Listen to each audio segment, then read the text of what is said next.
In 1967, John Lennon wrote a song called All You Need Is Love.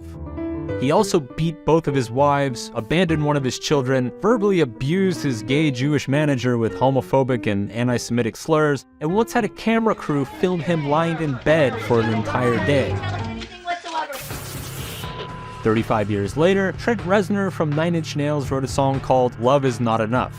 Reznor, despite being famous for his shocking stage performances and his disturbing videos, got clean from all drugs and alcohol, married one woman, had children with her, and then canceled entire albums and tours so that he could stay home and be a good husband and father.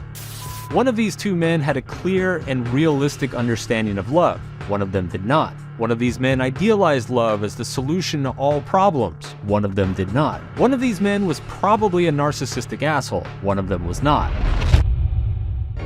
In our culture, many of us idealize love. We see it as some kind of lofty cure-all for all of our life's problems. Our movies and stories and history all celebrate it as life's ultimate goal, the final solution for pain and struggle. And because we idealize love, we overestimate it. And as a result, our relationships pay a price. When we believe that all we need is love, then like Lennon, we're more likely to ignore fundamental values such as respect, humility, and commitment towards the people we care about. We were on a break!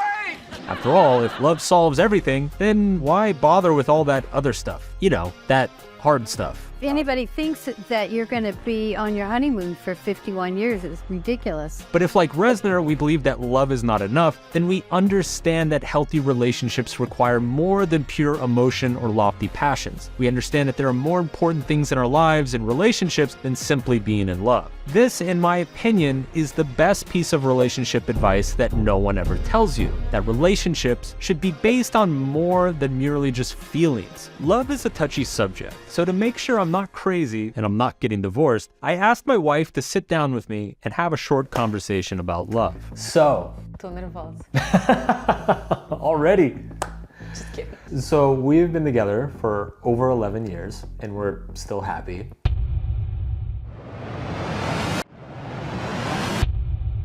Very. Okay. Just checking. What percentage of our relationship success would you attribute to love? I'll take 50. 50? Yeah.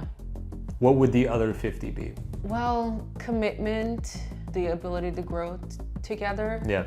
values. Values are actually, I think it's the biggest one. I think I would go like 30 or 40. Really? Yeah. Why?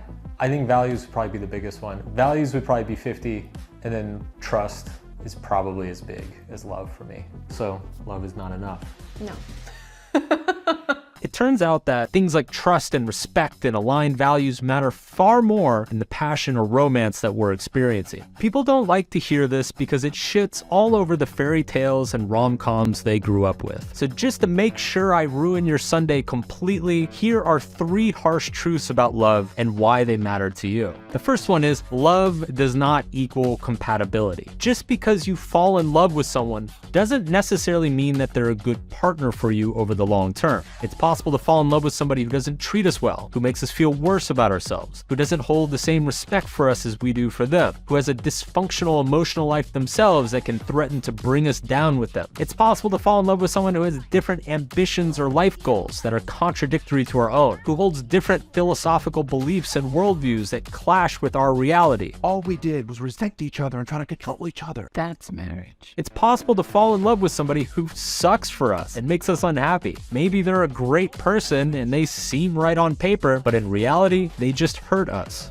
When I think of all of the disastrous relationships that I've seen or I've been a part of, most of them were entered into purely on the basis of emotion. We felt that spark, and so we just dove in head first. Forget that he's a born-again Christian alcoholic and she's an LSD-dropping bisexual. It just feels right. And then 6 months later, when she's throwing all this shit onto the lawn and he's praying to Jesus 12 times a day for her salvation, they look around and they wonder, where did it go wrong? The truth is, it went wrong before it even began. When dating and looking for a partner, you must not only use your heart, but also your mind. Yes, you want to find someone who makes your heart flutter and your farts smell like cherry popsicles, but you also need to evaluate a person's values. How do they treat themselves? How do they treat people close to them? What are their ambitions? What is their worldview in general? Because if you fall in love with someone who is incompatible with you, as the ski instructor from South Park likes to say, you're gonna have a bad time.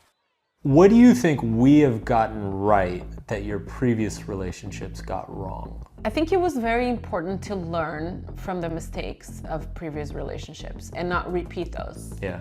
For me, the biggest one was the ability to communicate what I want and how I feel.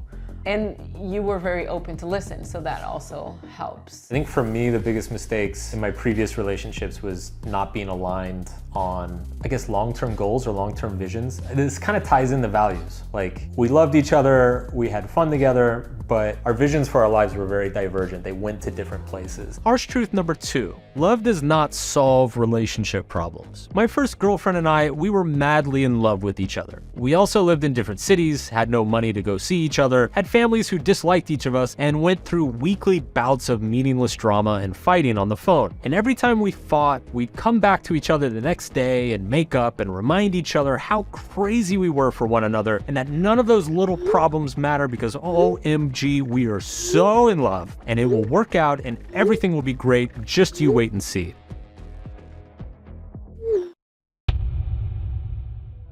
Our love made us feel like we were regularly overcoming our issues when on every practical level, absolutely nothing was getting solved. The big lesson I took away from it was this: while love might make you feel better about your problems, it doesn't actually solve your relationship problems. And see, this is how toxic relationships work. The roller coaster of emotions is, well, intoxicating. Each high feeling even more important and valid than the one before. But unless there's a stable and practical foundation beneath each of your feet, that rising tide of emotion is eventually gonna come and sweep everything away. Holy shit! I can't do it! I wanna break up! I wanna break up!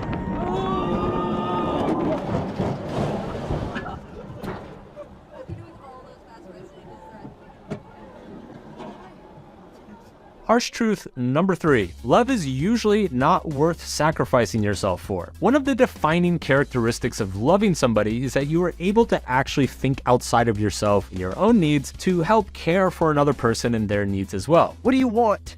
It's not that simple. What do you want? But the question that doesn't get asked enough is, what are you sacrificing? And is this worth it? Because in loving relationships, it's normal for both people to occasionally sacrifice their own desires or needs or wants for one another. I would argue that this is completely healthy and a big part of actually what makes a relationship great. But when it comes to sacrificing one's self-respect, one's dignity, one's physical body, one's ambitions and identity, just to be with someone, then that same love becomes toxic and destructive. A loving relationship is supposed to supplement your individual identity, not damage it or replace it. If we find ourselves in situations where we are tolerating disrespectful or abusive behavior, then that's essentially what we're doing. And if we're not careful, it will leave us a shell of the person we once were. So last question, what is the best relationship advice you have gotten?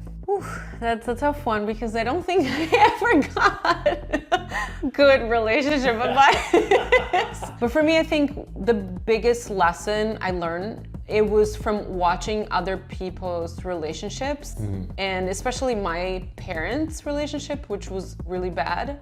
And from those, I learned what not to do and what I didn't want for my relationship. One of the things that's great about getting married is that old people start just giving you unsolicited marriage advice. And I remember a lot of my older family members, the thing they all told me was friendship is most important. And I remember my Aunt Linda telling me this. She said, you know, if you're gonna be together for 50 years, you're gonna go through periods where maybe you don't like each other or you're driving each other crazy or you're working on different things, but as long as you're still friends, you'll always be able to come back together. I've found that to definitely be true in our case. Linda's so wise. She's so wise.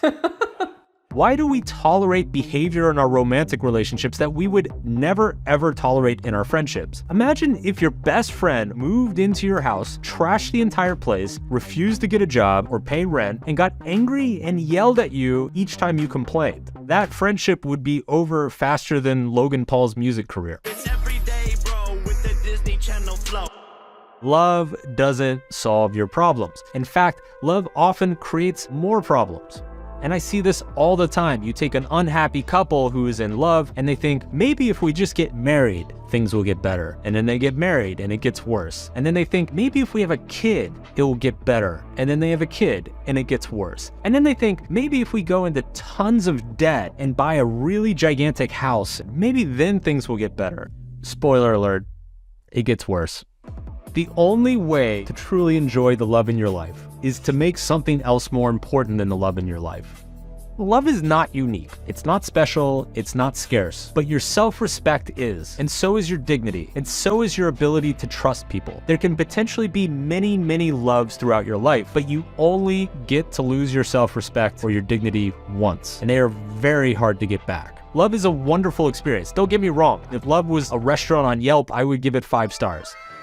It's one of the greatest experiences life has to offer, and it is something that everybody should feel at some point and enjoy. But like any other experience, it can also be healthy or unhealthy. We cannot let it consume us. We cannot sacrifice our identities or self-worth to it, because the moment we do that, we lose love and we lose ourselves. Because you need more in life than love. Love is great, love is necessary, love is beautiful, but love is not enough.